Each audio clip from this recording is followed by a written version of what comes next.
He didn't bark. He didn't cry. He just stood there, tied to a tree, staring down the road as if expecting someone to return. He was only 4 months old, maybe 5, skinny and soaked from the previous night's storm.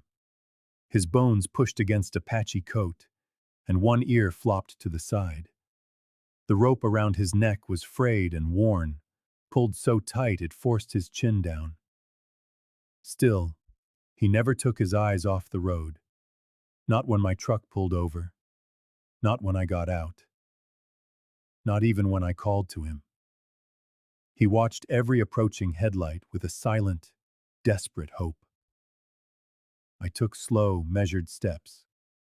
I held out my hand and spoke softly. "Hey, buddy." He remained alone, unmoving, his eyes hollow and tired, but still searching. I knew that look. I'd seen it before, in conflict zones, in shelters, and sometimes in the mirror. Kneeling in the mud that soaked through my jeans, I promised him, "It's okay. I'm not here to hurt you." He stayed silent. He didn't run, didn't growl. He just waited, as if it were the only thing he knew how to do. I noticed an old, rusted metal bowl beside him and a shredded towel frozen into the dirt. Whoever had left him seemed to have done it deliberately, as if they hoped someone might find him. But deep down, we both knew a rescue out here was unlikely. I reached into my pocket and pulled out a piece of beef jerky I always kept for strays. I tore it in two and placed one piece on the ground between us. The small gesture made him blink once, and his paws trembled slightly, but he didn't move closer. I set the other half near his paw and whispered, "Easy does it. I'm in no hurry." A wind began to blow, making the pines dance around us. His head tilted slightly, his nose twitched, and then, delicately, he licked the piece of jerky and looked up at me. In that instant, I saw something unexpected. It wasn't fear or anger, but a fragile, worn-out flicker of hope. I took a deep breath and reached for the knot around his neck. "It's okay now," I said quietly. "You don't have to wait anymore." That's how I met Thor, tied to a tree in the middle of nowhere, still believing someone would come back for him. And in that moment, I decided I would never leave him. He let me untie the rope without a flinch, without trying to run. He just stood there, quiet and still, as my fingers worked at the frozen knots. The collar had already chafed his skin raw, leaving angry red marks, and my chest tightened at the sight. Even when he was finally free, he didn't run. Instead, he sat down in the mud and looked at me as if he didn't know what to do with this newfound freedom. I gently scooped him up and carried him to my truck. He was surprisingly light, all bone and matted fur, and he offered no resistance, made no sound. His head rested against my chest on the short walk, his breathing shallow and slow. I opened the passenger door, laid him on an old blanket I kept there, and turned the heat up all the way. He remained motionless, not even lifting his head. As I closed his door and walked around to the driver's side, I saw him in the side view mirror, his eyes tracking my every move. I gripped the wheel with one hand and gently stroked his back with the other. "You're safe now," I promised. "I've got you." He blinked once, then closed his eyes. Not out of trust, but from sheer exhaustion. I drove straight to Clara's clinic. She was already there, pulling on her gloves, and confirmed his condition with a single, somber look through the truck's window. "We found him tied up near Mangueras Park," she said. in an area where there were no houses, just the tire tracks I'd left behind. Marina, her assistant, opened the truck door and gently touched his ear. "He's freezing and dehydrated," she observed. I nodded. "He's strong, but he looks empty inside." We carried him in and laid him on an exam table while Clara and her assistant worked quickly. Fluids, vitals, warm compresses. Thor offered no resistance. He just let them do what they had to do. "He's not shut down," Clara said softly. "He's just spent." I stood by the table watching him, thinking of how someone had just left him there to be forgotten. Clara met my gaze and murmured, "That ends now." That night, I stayed in the clinic's recovery room, sleeping on a thin mattress beside his cage. I couldn't really sleep. I just watched the slow rise and fall of his chest, a quiet promise not yet fulfilled. Around 3 in the morning, he stirred. He opened his eyes, looked at me, and slowly reached a paw through the bars to touch my hand. The next morning, Clara came in with coffee and a quiet smile that said everything. "He made it through the night," she whispered, crouching beside the cage. "That's a start." Thor was awake, barely moving, but his eyes were now following me, not with fear, but with curiosity. He seemed to be trying to understand why I hadn't left him behind. Clara slowly opened the cage door and offered him a small bowl of chicken and rice. At first, he ignored it. He looked at her hand, then at me, as if asking for permission. "Go on, buddy," I encouraged him. "It's for you." He sniffed, took a tentative lick, and then began to eat, cautiously, as if each bite might be his last. When he finished, Clara sat back and sighed. "Well, his appetite is good. That's progress." I nodded, though my heart ached watching him. There was something in the way he moved, so careful, as if his mind was still tied to that tree. "He doesn't realize he's free yet," I whispered. Clara looked at me. "Give him time." Later that day, I brought him home. He entered the house as if it were a trap. He took 2 steps inside the front door and froze. He looked around, tail untucked but unmoving, nose still. He just stood there, as if waiting for the leash to be clipped back on. I gave him his space, never touching him unless he approached me, and I left the back door open so he could see the sky. I put a bowl of water near the sofa and arranged his new bed and blanket in a corner. He lay down on the hard floor, not the bed, not the blanket, and just stared at the front door. Hours passed. After the sun had set, I sat cross-legged on the rug and spoke quietly. "I know what it's like," I said, "to wait for someone who's never coming back."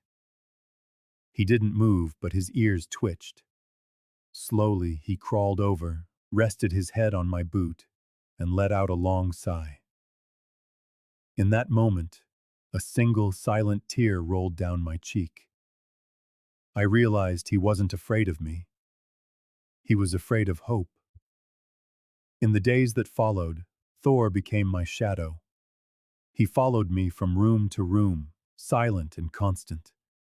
If I stood still for too long, he would sit just behind me, waiting quietly, as if he feared the moment I might disappear. At night, he wouldn't sleep unless I was on the floor with him. I'd spread a blanket beside his bed, and he would inch closer until his head was resting on my shoulder. The slightest movement from me would cause his eyes to fly open, his breathing to quicken. It wasn't the dark that scared him. It was being alone in it. On the 4th night, a storm broke. Thunder rattled the house and rain lashed against the windows. Thor shot to his feet, tail tucked, panting heavily. He scrambled behind the sofa and refused to come out. I sat with him for nearly an hour, stroking his back and whispering that he was safe, but his trembling wouldn't stop. That's when I understood. He had weathered storms like this before, but he'd been alone, tied up, waiting, with no one to tell him it would be okay. I spread my blanket in the middle of the living room and lay down with him until he finally fell asleep, his warm weight a comfort against my chest. The next morning, something had shifted. I took Thor into the backyard, where the grass was still wet. I expected him to freeze at the door like he always did, but this time, he took a step, then another, and then he broke into a run. It wasn't fast or far, just a clumsy, joyful loop around the yard, his tongue lolling out, ears flopping as if he'd forgotten what happiness felt like. I laughed, a real laugh, for the first time in months. "You're learning, Thor," I said. "You're learning how to live." Later, he came inside and curled up on the sofa, not the floor. I sat beside him, and without hesitating, he rested his head in my lap. I picked a few stray leaves from his fur and whispered, "You don't have to watch the door anymore." He looked up at me with soft eyes, as if for the first time he actually believed me. Slowly, Thor came back to life. Not all at once, but in pieces, as if waking up one part at a time. First, it was the way his ears would perk up when I opened the fridge. Then, the slow, tentative wags of his tail when I entered a room. He even barked once, just a single startled sound when the delivery guy knocked on the door. It surprised us both, but he was learning that the world could be loud without being dangerous, that people could come and go without breaking a promise, that an opening door didn't always mean goodbye. We fell into a routine. Every morning at 6, he'd follow me to the kitchen and settle by the coffee maker, as if his job was to stand guard. We'd go for short walks, and Thor would stay so close his fur brushed against my leg, bound by something stronger than a leash. One morning, Clara called to check on our miracle dog. I smiled. "He's getting there." "Do you think he's ready for a visit?" she asked. I hesitated. "A visit? Where?" "There's a center downtown for veterans with post-traumatic stress. I volunteer there once a month. You should bring him by, just for a quiet chat. Nothing formal." I looked down at Thor, who was asleep with his head on my boot. "I don't know if he's ready for that," I said honestly. There was a pause. "Maybe," she replied. "It's not just about him." I thought about it all day. That night, I found myself talking to him. "I lost my partner on the battlefield," I told the quiet room. "We'd done 3 tours together before he didn't come home. I promised myself I'd never reopen that wound.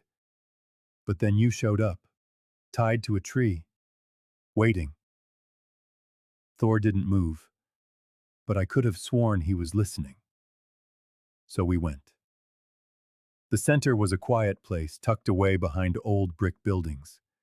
No signs, just a large room with chairs arranged in a circle where men and women gathered, some with canes, all carrying invisible scars. I didn't know what to expect, but when we walked in, Thor didn't freeze. He walked straight to an older man sitting alone in the back of the room, a man with a 1,000-yard stare, and gently rested his head on his knee. The man looked down, his eyes wide. He closed them and murmured, "He gets it." In that moment, I realized Thor wasn't just a survivor. He was an expert. Word spread quickly. Within weeks, the center invited us back. Soon, Thor and I were regulars every Tuesday. There were no tricks, no tasks. We would just show up, sit, and be present. That was enough. The veterans started to call him by name. Some would reach out to scratch behind his ear saws without a word. Others would just give him a quiet nod. Thor never demanded attention. He offered only a steady, silent presence. One afternoon, a young veteran, maybe in his early 30s, with scarred arms and an intense gaze, walked into the room and stopped. He stared at Thor for a long moment, then said, "We had a dog like him in my unit." I waited. "She didn't make it," he added, his voice cracking. Thor stood up, walked over and settled at the man's feet.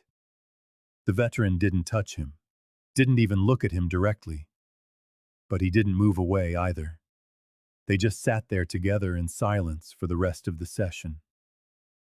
Later that day, the veteran found me in the parking lot. "Where did you find him?" he asked.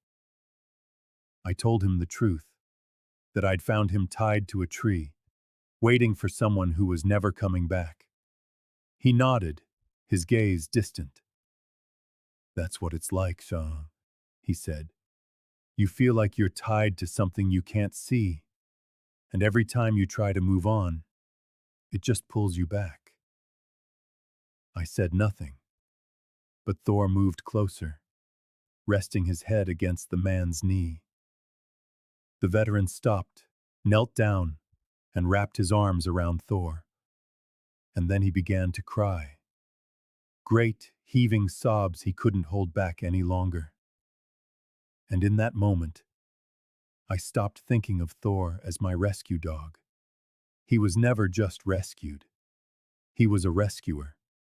He didn't bark commands or guard a fence. His duty was simpler and far more profound. His duty was to wait with you. In a world where so many run, he simply stayed. To remain was everything. Weeks turned into months, and with them, Thor grew stronger, more confident.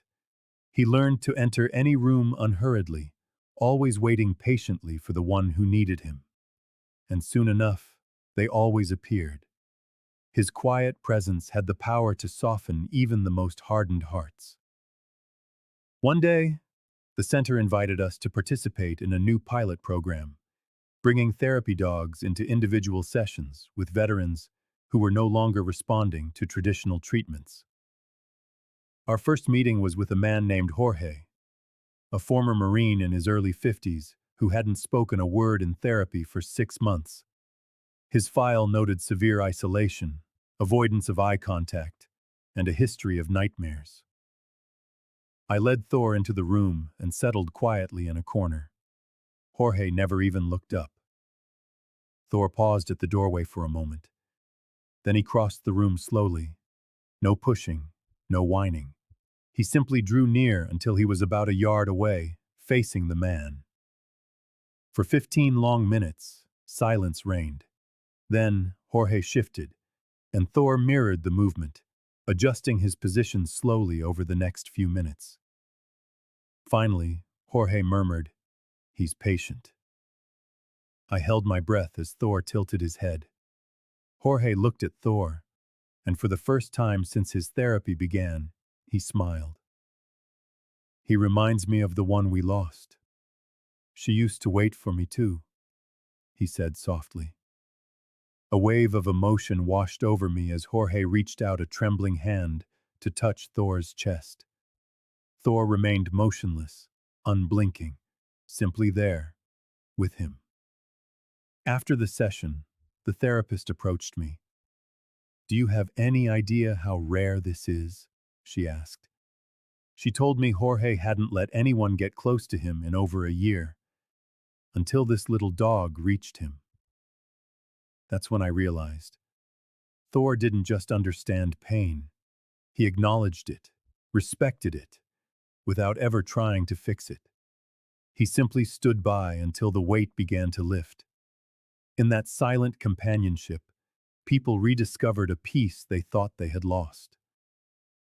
We kept returning, week after week. Thor and I walked through those same doors again and again. The faces changed. New veterans, new stories, new scars. But Thor remained a constant, quiet, steady, and present. One afternoon, we met a young woman named Livia, barely in her 20s, who had been discharged from the armed forces after an explosion left her with nerve damage and chronic pain. She used a cane and rarely spoke in group meetings, but that day she had arrived early, sitting alone on the floor, leaning against a wall, her gaze distant. Thor noticed her immediately. He approached with a gentle confidence and lay down beside her, not directly in front of her cane but just close enough for his shoulder to brush against hers. He kept his head low, his body soft. At first, she didn't seem to notice him, just stared straight ahead. Then, I saw her hand move slowly, not to pet him, but to simply rest on his back, as if she needed to feel something warm and steady. At the end of the session, she stayed behind and asked if she could walk him to the parking lot. I handed her the leash and watched them go, side by side, in a peaceful rhythm. When they reached my truck, she stopped and spoke softly. I had a German Shepherd before my tour. He was always calm and watchful, just like Thor. She looked from him to me and said, "Since he's been gone, I haven't had another dog. Until now." Thor leaned against her leg, his tail giving a slight thump. She knelt, kissed the top of his head, and murmured a heartfelt, "Thank you for waiting for me." That night, I sat on the porch with Thor at my feet, his head resting on my boot, as always. I watched the stars appear one by one and thought of all the lives he had touched, not through training or commands, but by simply being there, by reminding people that they were still worthy of love and connection, that maybe the world hadn't forgotten them after all. One morning I woke to find him standing at the door, still as a statue, his eyes fixed on the doorknob as if sensing a change. I stood beside him, laid a hand gently on his back, and asked, "Are you ready to go?"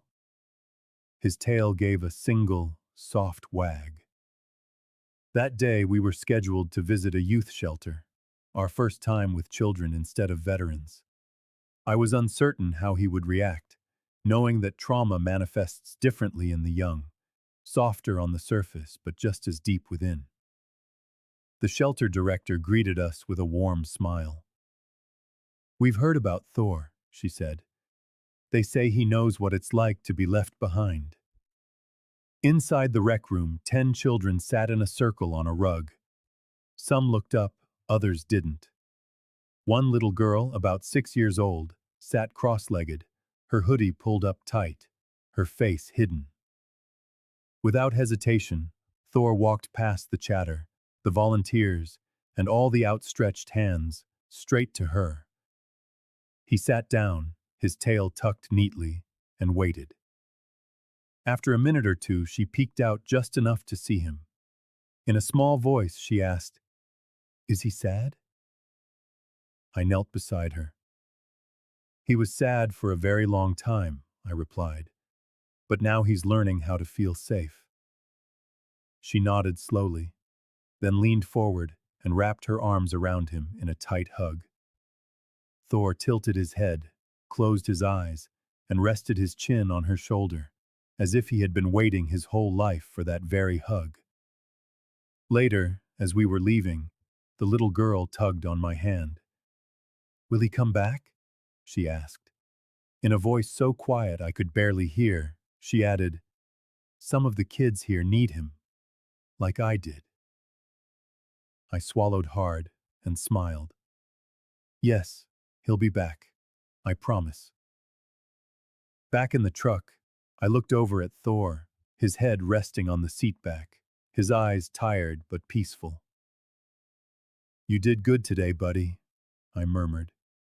"You really did." And for the first time since I'd known him, Thor licked my hand without being prompted. I knew exactly what it meant. He understood.